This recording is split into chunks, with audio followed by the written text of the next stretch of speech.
I'm going to show you how to make your car a whole lot quieter without spending a ton of money, around $100. I've tested adding sound deadening under the hood, in the wheel wells, the trunk, even compared sprays versus mats, and I'll also show you a couple of cheap things that can get rid of annoying squeaks and wind whistles. Now, let's start with the doors. Usually after the floors, this is the best spot to get some bang for your buck. Last year, my buddy Bobak ripped into his 2024 Toyota Prius Prime to see if adding sound deadening inside the doors would quiet things down, and yeah, the results were interesting.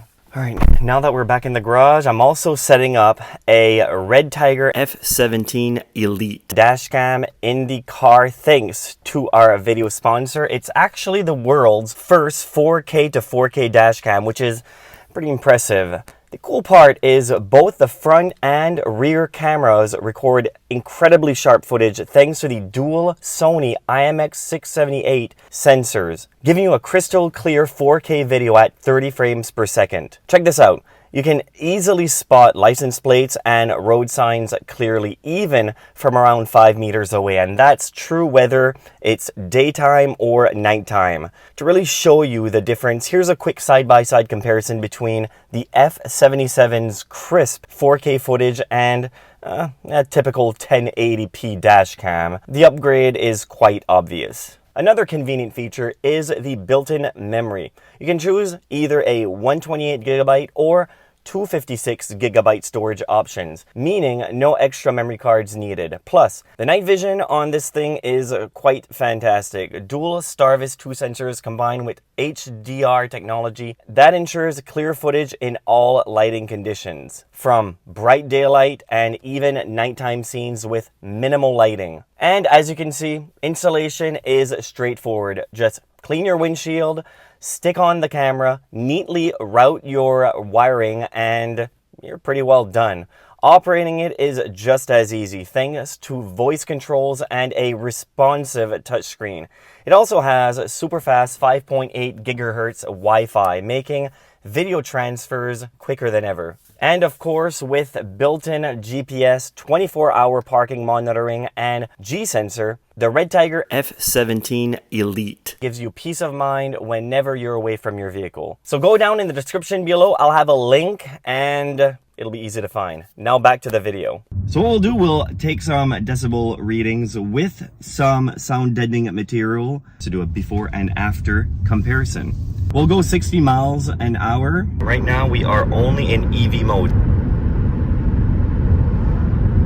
So with the gasoline engine off and only the EV mode, it looks like it jumps between 63 and 73, but as you saw, it basically stayed more along the lines of 72, 73 decibels. So, and this road is pretty smooth. And let's not forget, the tires that we are rolling on are low resistance tires. They're Michelin Primacy, so they are of a harder compound of rubber, which makes it better for gas mileage, but unfortunately, it doesn't make it as good for noise isolation. All right, so now we're going to go back and install some sound deadening materials in the doors, and we're gonna see if that makes a difference. So here we're adding some sound deadening material inside the doors of the Prius. Inside the doors of this Prius has some noticeable sound deadening material already, but there is also a lot of bare metal. So we're adding the sound deadening material on that bare metal. Make sure that it is clean and dry, and also that the metal isn't too cold so it sticks properly. And also have a roller that is specialized for this type of material, because just pressing it with your hand, it won't stick that well, especially inside the doors. You don't want it to fall. Luckily, this is a new car. Everything was clean and dry inside, so quite easy to add the sound deadening material. As you saw, we just did the road test. I didn't see much difference in decibel reading, but we have to remember this is not a sound blocker, it's a sound deadener. So it's really how well does the vehicle sound with the doors insulated. Do you feel a difference? Do you notice a difference while driving? Do you hear? I don't know. couldn't tell you. The doors definitely have more of a clunk when I close it. The doors do feel a lot more masculine when you close them. Yeah, I feel more manly now that I drive my Prius with sound deadener in it. But I think it's really at slower speeds that I felt the difference, because at high speeds there's a lot of wind noise and whatnot, but at slower speeds it just felt, I don't know, maybe less vibration coming from the doors, but it could be in my head. Is there anything else you want to add? Taking the first door off was the hardest part, but after that it's pretty easy. So yeah, it is pretty straightforward. It's just the thing is, it's all plastic, so the reason why it takes a little bit longer is if you're careful, you don't want to break anything. So take your time. The clips, they're easy to break. Luckily we didn't break one, which I'm surprised. Newer models like the 2024 Prius Prime often comes with advanced factory insulation, especially in higher trims. This includes elements like laminated front windows, thicker seals, and additional noise dampening material in the doors and other panels. Automakers now focus on providing a quieter cabin environment right from the factories. All right, now let's talk about adding some sound deadener under the hood. This is where one of those spots that can either help quite a bit or honestly not do much at all. I tested this on 2 different vehicles and I got completely different results, and here they are. Now, one thing to note when using sound deadening material under a vehicle hood, you have to make sure that you buy something that is safe to use under the hood, because there's heat, and it should make a considerable difference in deadening the noise under the hood of my Tundra. Now you're probably wondering why I would want to sound deaden the sound of, well, this. I mean, you'll still hear it. We'll be able to see the decibels when it's not insulated.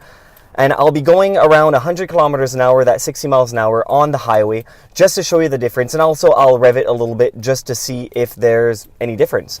Now we'll take it to 100 kilometers an hour, just to make it as most scientific as I can. Cruise control.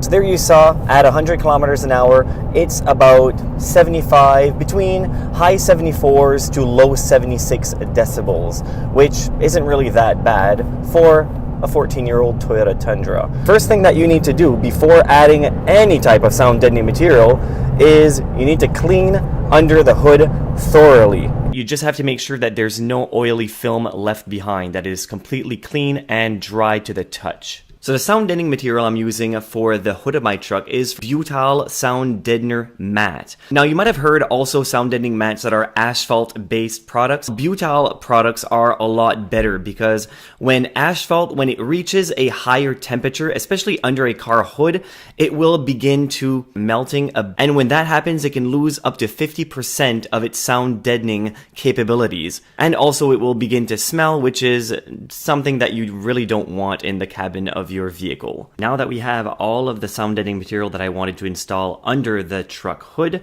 it is time to go and check to see if it actually made a considerable difference. All right, now that I'm clear, let's bring this baby to 60 miles an hour.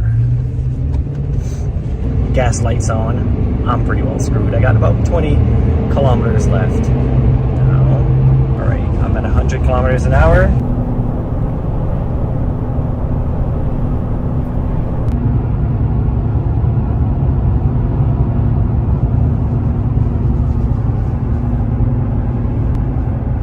You can see there, it did drop the decibel reading by 2 decibels. And then I did the same on a Honda CR-V, which is already pretty quiet.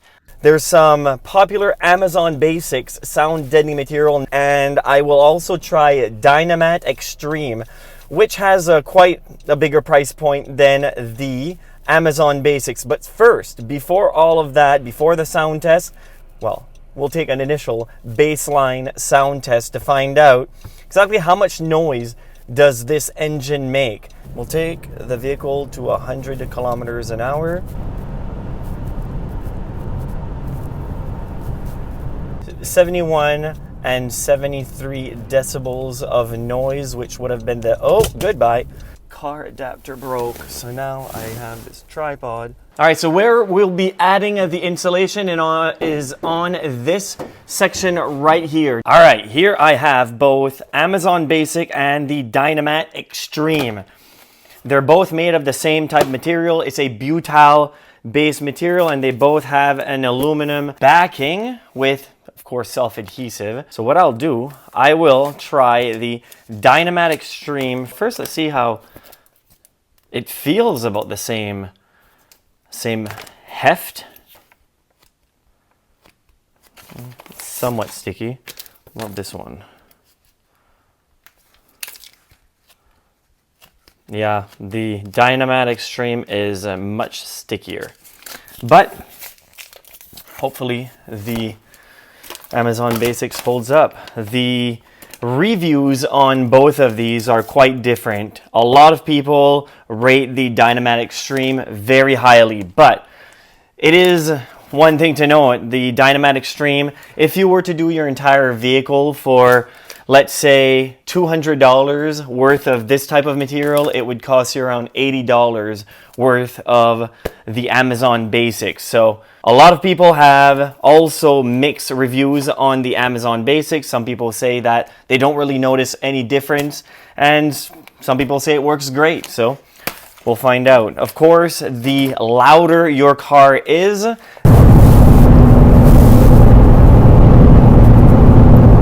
the more you'll notice that this stuff really works. But if you already have a lot of sound deadening material, if you have a luxury vehicle, then you really don't need any of this. It's really sticky. We'll see if the Amazon Basic is as sticky as this Dynamat. So now that we have the Dynamat Extreme under the hood, we will go and take another sound test. All right, we're gonna bring her back to 100 kilometers an hour, which is around 60.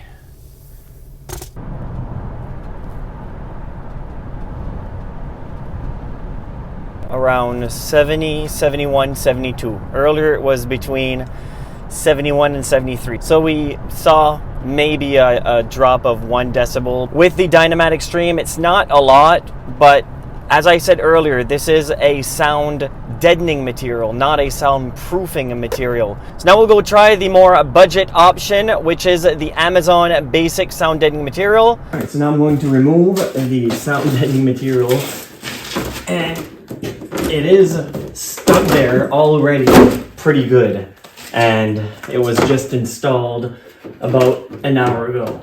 As I'm holding these two types of sound deadening materials, I do notice that the Dynamat is, from the beginning, was more flexible. This Amazon Basic, like this, you can fold it pretty well, and the Amazon Basic, when you fold it, it feels like you're breaking it.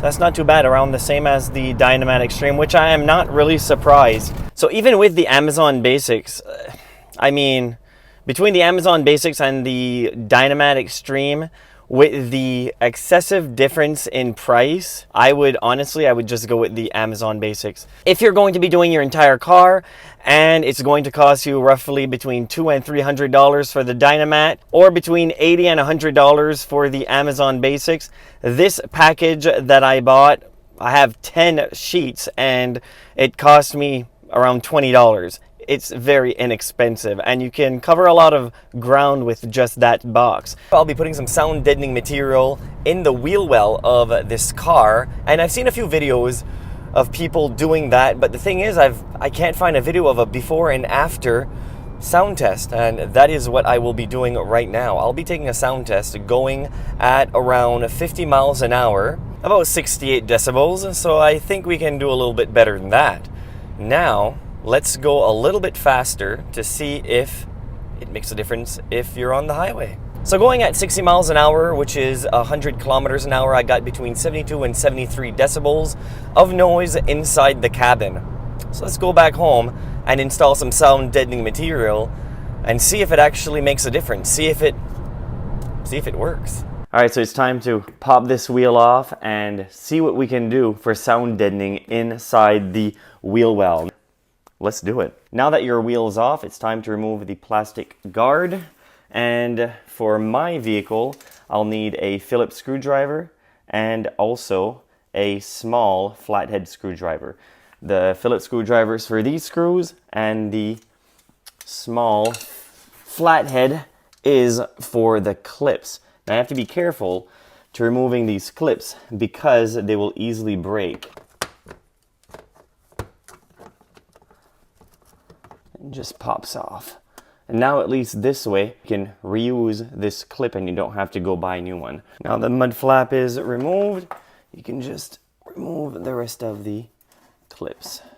As you can see, there's already a little bit of sound dampening material on this, but it's not much, so we'll have to add a little bit more. So where we'll add it is on that metal.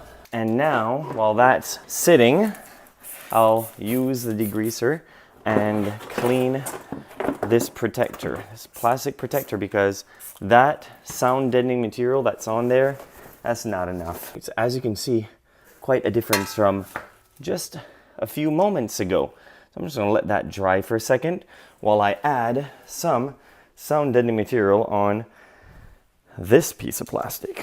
So the reason why you want to add sound deadening material on this guard also and not just on the metal is because the guard goes over all of the parts that you won't be putting any sound deadening material on. I can't go ahead and clean this because there's some material already, some rubberized spray that was sprayed by the manufacturer that's already caked in. You can't go and remove that.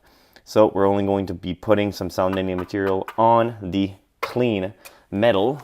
But first, we're going to be putting some right on this mat. And if it overlaps a little bit, it doesn't really matter because you can just take your scissors and cut it after.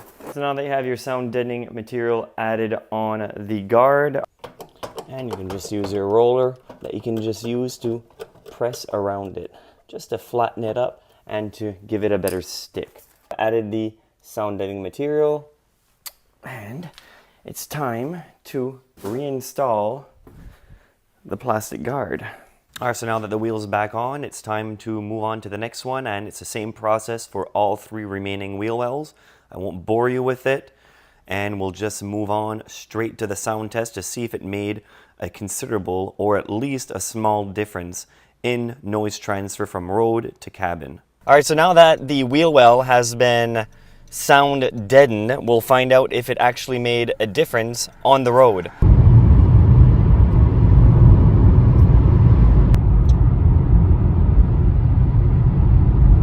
Now we're going to go ahead and go 100.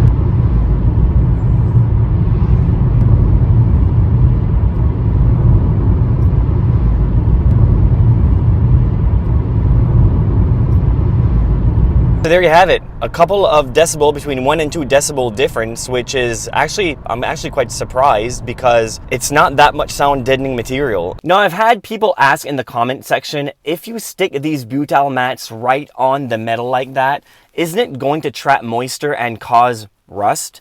So here's how it is. As long as the metal's clean and not already rusty, and you're putting this inside the wheel well under the plastic guard, it's not going to cause rust. These mats actually seals out moisture where they're stuck, kind of like adding another layer. I'll be putting some sound deadening material in the trunk of my 2014 Honda Accord. And I wanted to try something different because some people have been asking me if I could do a video of just placing some sound deadening material only in the trunk to see if it actually makes a difference. The first thing I'll do is I'll drive 90 kilometers an hour on the same stretch of highway. And also I'll do a sound test with the seats down to kind of simulate what it would be if I were driving a hatchback, something where the trunk is more exposed than a car, because that's where you might actually see the most difference if you're driving a hatchback or driving a van. I think you'd see a little bit more of sound deadening with those types of vehicles because you don't have the seats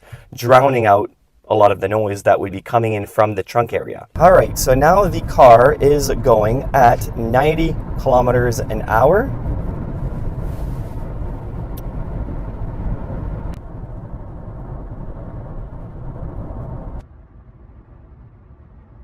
All right, so most of these clips are pretty well the same from all car manufacturers. You have this little opening. All you do is you take your flathead and you pop that out. And it's that easy. We will place some sound deadening material on the inside here, and then we'll place some on the outer side, but just make sure not to cover those holes. It doesn't have to be perfect because we'll be covering it up with the felt anyway, so I won't worry. Alright, so now it's time to put the cover back on. Now, this took me maybe 20-30 minutes to do.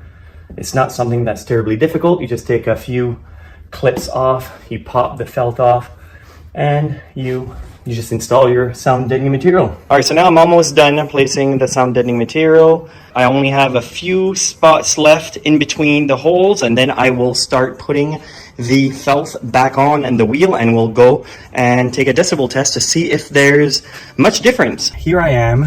The sound deadening material is completely installed in the trunk area, and we're gonna find out on the same stretch of road that we did our first few tests to find out if it did any difference. All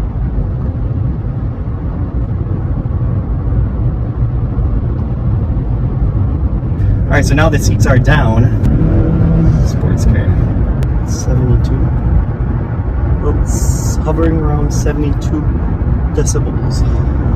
All right, so as you can see, the results are in, and we have about 1 decibel lower than what it was with the seats down without the sound deadening insulation. So 1 decibel. Is it worth it? Well, it's going to make your music, your sound better. Most of the time, that's why people are putting sound deadening material in the trunk, because you have speakers there, and the reverberation of metal on metal, it can, you know, not sound as good as if you had sound deadening insulation. All right, so while we're making the car quieter by adding sound deadening in different spots, there's another annoying noise a lot of people forget about: squeaky, chattering windshield wipers. It's not really road noise, but it's just as irritating when you're inside your car. So one thing that a lot of people forgets to maintain are windshield wipers, and what that can cause is the annoying windshield wiper chatter, or just your typical windshield wiper squeaking. And sometimes replacing the blade is not the answer, especially for the chatter. So what you want to do is you want to clean the windshield with some glass cleaner, and then go ahead and clean the blade themselves with some soapy water. Or you can use a glass cleaner, or you can use vinegar. It is quite dirty. All right, so now that the windshield and the wiper blade is all nice and clean, it could happen that that was the problem, that it was just dirty, and that was the cause of the squeaking, because a lot of the times people will never ever clean the blade themselves. They'll pass through a car wash, they'll sometimes clean the windshield, but they'll just lift the blades and clean the windshield and never actually clean the rubber blade themselves. So that's one thing that you should do. And also something that will keep the blade lasting a lot longer is adding a rubber protectant. What you can use for that: vinyl and rubber care. I just use the same stuff that I use in the vehicle to clean the dash and to keep it from cracking, because your wipers are going to sit in the sun all day long, and that rubber is going to become sun damaged. What's going to happen? It's going to get stiff and it's going to crack, and then it's just not going to work that well. And as you can see, there's still some dirt on the wiper. Now that the windshield is all clean, wiper blades are clean and also protected from the elements, the windshield could also use some protecting with the use of Rain-X. What it does is that it makes it so the windshield doesn't accumulate any water, it just beads right off. It's cheap and effective. And one thing that it also does, it keeps the windshield from being too sticky. It leaves it so the wipers glides over the windshield freely, and that will keep it from also squeaking and skipping. So that's one thing that you can do. And while you're doing all of this, while you're cleaning it, it's good to also inspect your wipers for damage.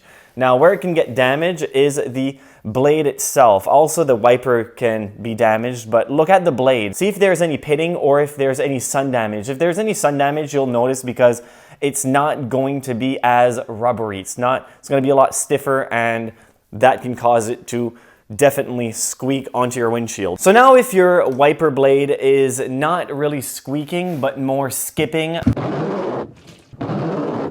the reason why is not because of the blade itself, it's because of the arm of the wiper. If you lift this up and you see that the blade is either bent or facing downward or upward, and that's how it goes onto the windshield, that will make it catch all the way up. This pair of pliers I want to pull towards me, and the wrench I want to push away from me to bend it just a little bit upwards, or just go the opposite way on both pairs of pliers and bend it downwards. And that's hopefully going to fix the chattering of the windshield wiper. Just a few millimeters up or a few millimeters down, and that should be enough. So basically, by following what I just did, that should eliminate 99% of your squeaking or windshield wiper chattering. Thank you very much for watching. Until next time, assuming you're subscribed.